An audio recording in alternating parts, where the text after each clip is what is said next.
आप सुन रहे हैं अष्टावक्र गीता, भारतीय संस्कृति के माध्यम से 20वां प्रकरण, पहला संदर्भ। आत्म स्थिति में सभी द्वंद्व समाप्त हो जाते हैं।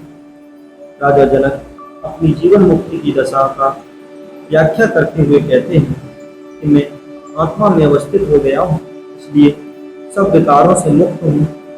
मेरा यह आत्मस्वरूप निरंजन, निर्दोष, अव्यय तो शुद्ध है।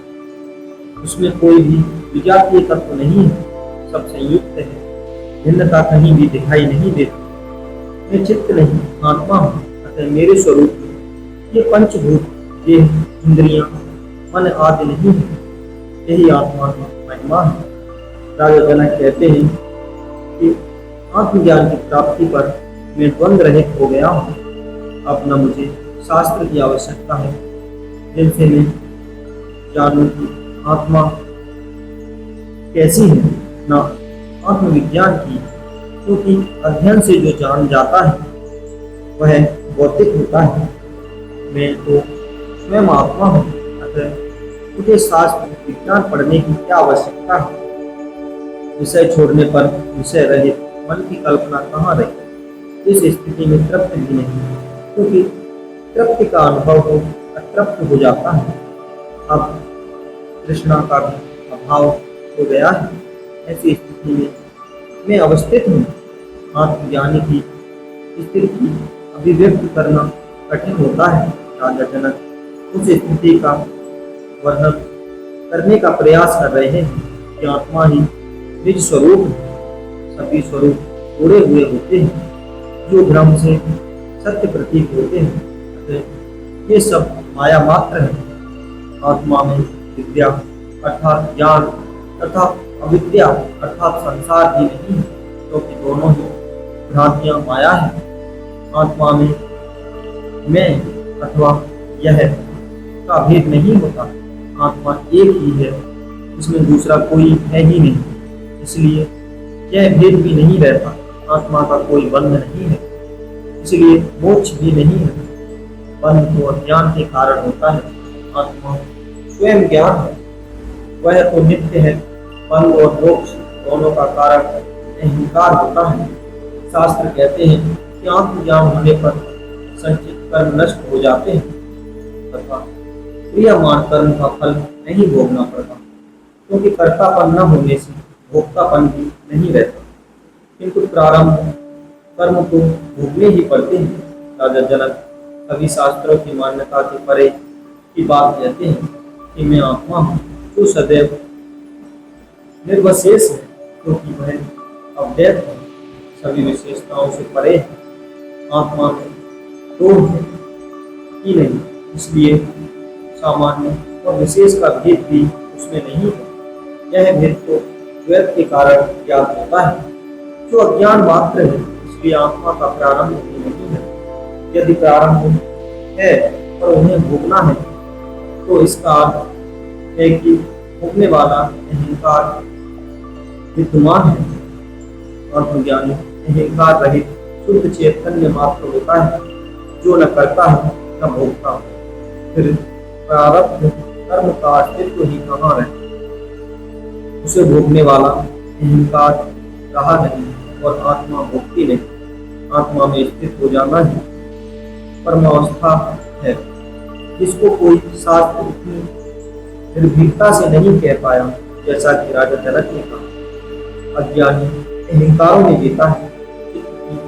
इस पूर्णा से ही स्वभाव बनता है तथा अहंकार के कारण वह अपने को कर्ता मानता है, अतः वह कर्म फल का भोक्ता होता है। मनुष्य में सक्रियता भी तभी आती है जब वह फल की आकांक्षा से कार्य करता है। ज्ञानी मन तथा अहंकार के स्वभाव से रहित होकर केवल साक्षी भाव से जीता है। उसमें कर्तापन एवं भोक्तापन भी नहीं होता। वह कर्म का त्याग करके आलसी या निष्क्रिय भी नहीं होता, किंतु चित्त की स्फुरना भी नहीं होती, क्योंकि उसमें कोई वासना नहीं होती। राजा जनक कहते हैं कि मैं आत्मा हूँ, जो अद्वैत स्वरूप है। सृष्टि में वो है ही नहीं। आत्मा, परमात्मा, जीव, ब्रह्मा, प्रकृति, पुरुष आदि का विभाजन सृष्टि में कहीं नहीं है। सभी उस एक ही आत्मा का विस्तार है। जो मानना ही अज्ञान है, भ्रांति है। अब मेरे लिए कोई लोक नहीं है जहाँ मैं रहूँ, क्योंकि मैं ही सर्वत्र हूँ। वो में भिन्न नहीं है।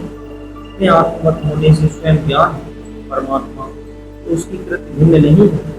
सृष्टा और सृष्टि को नहीं, एक ही है। अद्वैत की ऐसी अनूठी धारणा अन्य किसी धर्म में नहीं है। यह धारणा पूर्णतः वैज्ञानिक है। राजा जनक सतगुरु के कारण केवल बोध मात्र से उस अव्यय का स्वरूप को प्राप्त हुए। वे कहते हैं कि जब संपूर्ण सृष्टि आत्मा का ही विस्तार है, तो आत्मा का ही मूल तत्व है, वही अस्तित्व है। फिर उसमें भिन्न न कोई सृष्टि है, न उसका संसार, क्योंकि अस्तित्व कभी नष्ट नहीं होता, ऊर्जा कभी नष्ट नहीं होती। जिसने आत्मा को पा लिया, उसके लिए साध्य, साधन, साधक, सिद्धि सब व्यर्थ है। राजा जनक अपनी आत्म स्थिति का व्याख्या करते हुए कहते हैं कि मैंने आत्मा को न जाना है, न पाया है, क्योंकि मैं उससे भिन्न ही नहीं हूँ। मैं स्वयं आत्मा ही हूँ। यदि आत्मा मुझमें भिन्न होती तथा मैं आत्मा को पा लेता, उसका मुझे बोध होता, तो उसको सिद्ध करने के लिए मुझे प्रमाण देने पड़ते हैं। मैं प्रमाता बोध युक्त नहीं हूँ, क्योंकि बोध मुझमें भिन्न नहीं है। मैं प्रमाण बोध भी नहीं हूँ, क्योंकि मैं तो आत्मा हूँ जो स्वयं बोध स्वरूप। अतः प्रमाण की भी आवश्यकता नहीं है। आत्मा प्रमेय प्रमाण योग्य भी नहीं है। समस्त विक्षेप चित्त के कारण है। चित्त की वृत्तियां पैदा करती हैं। उन विक्षेपों को जिन्हें दूर करने के लिए एकाग्रता की साधना करनी पड़ती है, किंतु आत्मज्ञानी के सभी विक्षेप शांत हो जाते हैं। वह केवल आत्मा में स्थित रहता है। ये क्रिया रहित हो जाता है, क्योंकि आत्मा क्रिया करती है ही नहीं, वही तो ऊर्जा है।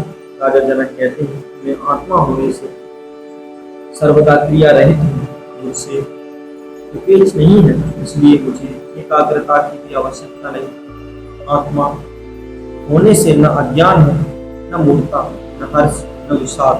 आत्मा तो इन सबसे परे चैतन्य ऊर्जा मात्र है। मैं वही हूँ।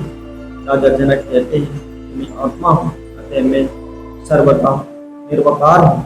व्यवहार और परमात्मा मुझमें नहीं है। ये तो मन की धर्म है। सुख दुख, व्यवहार और परमात्मा भी मन के धर्म है। आत्मा इनसे परे है। आत्मज्ञान की अंतिम उपलब्धि में सभी भेद मिट जाते हैं, केवल एक चैतन्य शेष रह जाता है।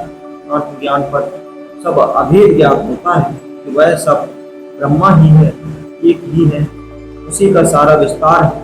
भिन्नता मात्र भ्रांति है। इस भ्रांति का मिटाना ही ज्ञान है, वही सत्य है। आत्मा सर्वदा तटस्थ स्थिर है, वह अखंड है, उसे उपलब्ध होना ही परम अवस्था है। इसलिए ज्ञानी ही स्वस्थ है।